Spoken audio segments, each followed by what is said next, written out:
যুধিষ্ঠির মাহাতোর সঙ্গে ঘর ছেড়েছিল ছোট্ট লুটুন। আজ তার একাধিক নাম হলেও পরিবারের কাছে কিন্তু সেই নামেই পরিচিত।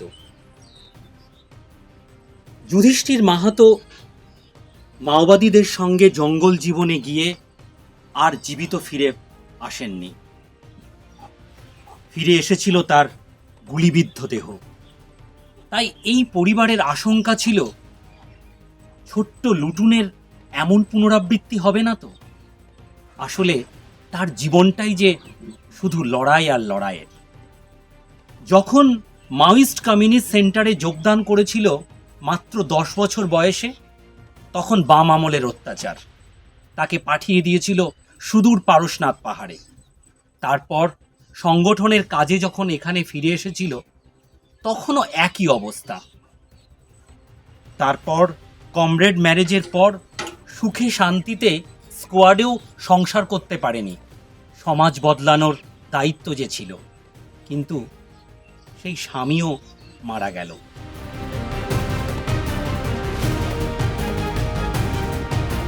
দিদি ঘর ছেড়েছিল কেন? যদি ঘর ছেড়ে যেহেতু ছোটো বয়স, তারপর আমি পড়াশোনা বা রিয়েলাইজ করলাম যে পার্টিকুলার তখন আমাদের ঘরের অবস্থা খুব শোচনীয়। মানে আমাদের 4টা সন্তানকে মা যুক্ত খড়পাল প্লাস বেলপাড়ি বলে প্রত্যেকটা জায়গায় মানে খেটেলে অন্নপ্রাশন। আর আমার মা প্রচণ্ড ড্রিঙ্ক করতো, মানে কোনোদিন একটা কোনো সুযোগ সুবিধা দেয়নি পার্টিকুলার, মানে মা লোকের ঘরে আনলে খাওয়াতো। সেই অন্বেষণের অভাব দেখে দিদি ভাবলো যদি দুটো মেয়ে যদি ভালো করে খেতে দেয় পায় তাহলে আমাকে সরে যেতে হবে। তখন এই এলাকার লোক সবাই করতো, সেই হিসাবে দিদি চলে গেছে। তারপর দিদি আর ফিরে আসেনি। কি চাইছেন এখন? এখন যেহেতু বামফ্রন্ট সরকার প্লাস টিএমসি সরকার দেখলাম টিএস সরকারের কাছে আমরা মঞ্জুর করেছিলাম, প্লাস প্রশাসনের লোক আমার সাথে 24 ঘন্টা যোগাযোগ করতো। পার্টিকুলার ওরা কোনো রিজন বা কোনো ভরসা দেয়নি যে দিদি ফিরিয়ে আনার প্রতিশোধ। এই নতুন গভর্নমেন্ট সরকার এসেছে, ওনাদের কাছে আবেদন প্লাস সবার কাছে দিদি যেখানে থাকুক সুস্থভাবে যদি আমাদের কাছে ফিরে আসে তাহলে আমাদের সবাই দেখতে চাইছি। প্লাস মায়ের যে দুর্দশা, সেই দুর্দশাটাও দেখতে চাইছে। মা এতদিন ধরে অসুস্থর মধ্যে ভুগছে, কোনো সরকার বা কোনো লোক পাশে থাকেনি। পার্টিকুলার আমরা যেমনভাবে চিকিৎসা করছি সেইভাবেই মাকে চিকিৎসা করে যাচ্ছে এখনো পর্যন্ত। কি চাইছেন আপনারা? যেমন ফিরে আসে দিদি বাড়িতে ভালোভাবে। মায়ের অনেক শরীর খারাপ, মা বেশি দিন আর বাঁচবে না। তাই গভর্নমেন্ট কর্মে জানা যাচ্ছে যে কিছু সাহায্য করলে ভালো হতো আমাদের বাড়িতে। দিদির আসারও সাহায্য করা দরকার আছে। মার কি হয়েছে? মায়ের মাথায় ব্রেন টিউমার হয়েছে। কতদিন ধরে? 8 বছর হয়ে গেছে। বাবা কি করেন? বাবা এমনি গরু চড়ায়, বাড়িতে 2-4টা গরু আছে, ওগুলোকে চড়ায়। পরিবারের আর কে কে আছে?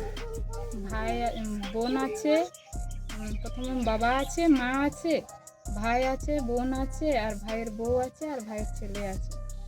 কি করে সংসার চলে? ও লোকের জমিতে কাজ করে। মা কি খুব মানে মেয়েকে দেখতে চাইছে? হ্যাঁ, মা অনেক দিন থেকে মেয়ের জন্য কান্নাকাটি করছে। কিভাবে গিয়েছিল কিছু মনে আছে সেই সময়কার কথা? গ্রামে গ্রামে আসতো সবাই। ছোট তো আমি, আমার অতটা মনে নেই। দিদি আর আমি খুব ছোট ছোট তো, গ্রামে গ্রামে আসতো, ঘুরে বলতো সবাই, তখন ওদের সঙ্গে চলে গেছে। ওদের সঙ্গে মানে? ওদের সঙ্গে মানে যে কাকুরা আসতো বাড়িতে, সবাই দমে ভালোবাসতো আমরা। তারা আদর যত্ন করতো, কোনো দিন আমাদের বাড়িতে খাওয়া দাওয়া করতো। তারপরে চলে গেছে, 2 দিন নিয়ে যেত, তারপরে চলে গেছে। মানে মাওবাদীদের সঙ্গে গেছে? হ্যাঁ, মা বাবাদের সঙ্গে গেছে। অনেক অভাব ছিল তো, মানে বেশিরভাগ গ্রামেরই গেছিল সবাই। তারা ফিরে এসেছে, আমার দিদি আর আমার কাকু ফিরে আসেনি। কাকু এখন কোথায়? কাকু মারা গেছে 2012 সালে। কিভাবে মারা গেছে? সিপিআই কি পার্টিতে জঙ্গলে মেরে দিয়েছে, তারপরে বাড়িতে খবর এসেছে। কতদিন আগে সেটা? 15 বছর হয়ে গেল। সেই জন্য এখন চাইছেন যে যাতে কাকুর পরিণতি না হয়। না, কাকুর পরিণতি না যেমন না হয়, আর আমার ভাইকে কাকুর পরিবর্তে কিছু কাজও দেওয়া হয়নি। সরকার আমরাকে কিচ্ছু দেয়নি, না বাড়ি দিয়েছে, না কিছু কোনো জিনিস দেয়নি, না আমার বাবা ভাতা পায়, কিচ্ছু পায় না। তৃণমূলের জামানায় কিছু হয়নি? না, কিচ্ছু হয়নি। এখন কি আশা করছেন? হ্যাঁ, এখন আশা করছি বিজেপি পার্টি যদি কিছু দেখেন হয়।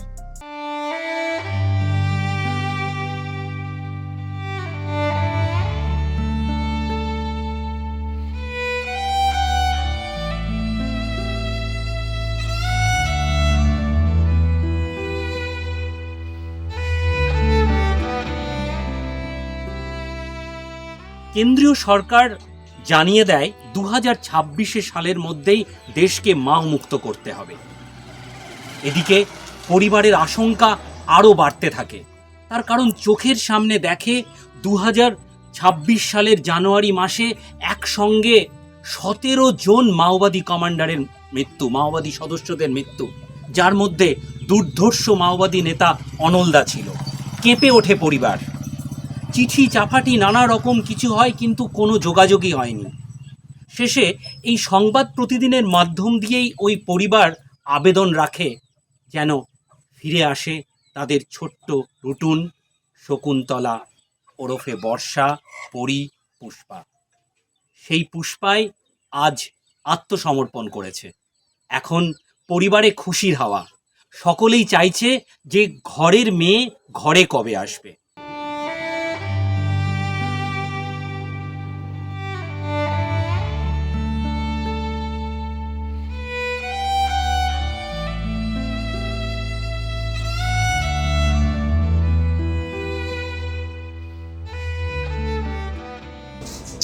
আমি এখন মনে করছি এখনকার যে পরিস্থিতি, এখন যে ধরো আন্দোলন, এই আন্দোলন মনে করলাম এটা এখন ঠিক নেই।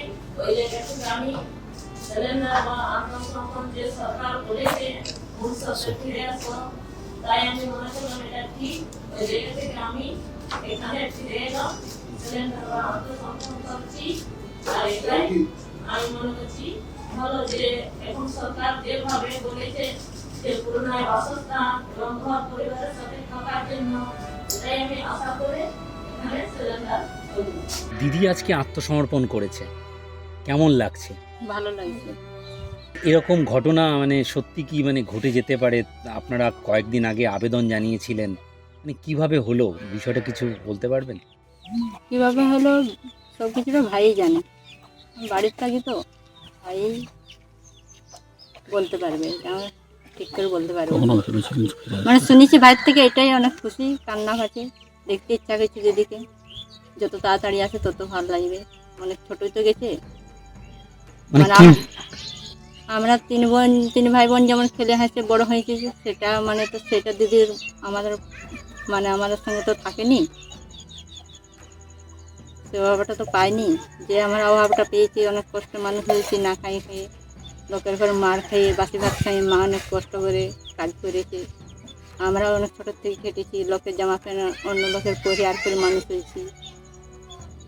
তখন ভাই পড়াশোনা ভালো, তখন ভাইকেই পড়াশোনা করেছি খেটে খেটে। আচ্ছা, আজকে তো আপনার ননদ আত্মসমর্পণ করেছে, কেমন লাগছে? ভালো লাগছে শুনে, দেখিনি তো কোনো দিন। বিয়ের পর থেকে এলেই দেখছি বাড়িতে পুলিশ আসছে, পোস্টার দিয়ে যাচ্ছে, এসব থেকে এলেই বাড়ির লোকের কাছের থেকে এলেই শুনে জানছি যে মাওবাদীতে চলে গেছে। আমি দেখিনি কোনো দিন, আর আমি জানিও না মাওবাদীদের সম্পর্কে। আমি এখানে আসেই শুনছি মাওবাদী একটা পার্টি ছিল। তারপরে থেকে এলেই সবাই দেখতে চায় কবে আসবে কবে আসবে। ওটা শুনে ভালো লাগছে যে আজকে সিলিন্ডার হয়েছে বলে। আসবে কিছুদিনের মধ্যেই আসবে, দেখা হবে, খুব ভালো লাগছে, আনন্দ লাগছে আমাদের দেখা হলে। মাও তপস্যা করে আছে কবে আসবে, ওটা নিয়ে মা অনেক চিন্তায় আছে, কবে আসবে, ভালো হয়ে আসুক, ওই আশায় সবাই আছে বাড়িতে। কি বলবেন, মানে এলে কি বলবেন? রান্না করে খাওয়াবেন? হ্যাঁ, রান্না করে খাওয়াবো, কেননা বাড়িতে আরও একটা দিদি আছে, ও আসুক, আমাদের সাথে থাকুক, আমরা সবাই একসাথে থাকি মিলেমিশে। এখন যেমন আছি ওকে নিয়েও সেইভাবে থাকতে চাই। এখন খবর পাচ্ছি যে দিদি বাড়িতে ফিরে আসছে, আমরাও এটাই চাই যে দিদি বাড়িতে ফিরে আসুক। এবং আমি যেহেতু একজন মণ্ডলের ভাইস প্রেসিডেন্ট হিসাবে আমি চাইবো আমার গভর্নমেন্টের সঙ্গে কথা বলার চেষ্টা করব, এবং আমার উচ্চ নেতৃত্বের সঙ্গে কথা বলে আমি এই বিষয় নিয়ে দিদি বাড়িতে ফিরে আসুক, এবং ওনাকেও কিছু ফেসিলিটি দেওয়া হোক যাতে বাড়িতে থাকে উনি রুজি রুটি করে নিজের সংসার জীবনযাপন করতে পারে। পরিবারের পরিবারের প্রতিও যেন কোনো ব্যবস্থা, তারাও তো সেই সেম, তার জন্যই তো কাকু এবং দিদি বাড়ি থেকে চলে গেছে। তা পরিবারেরও যেন গভর্নমেন্টের কাছে আশা করব কিছু ব্যবস্থা করে দেয়, কিছু প্যাকেজ যদি দিতে পারা যায়, সেটা আমি আমার উচ্চ নেতৃত্বের সঙ্গে আমি কথা বলবো।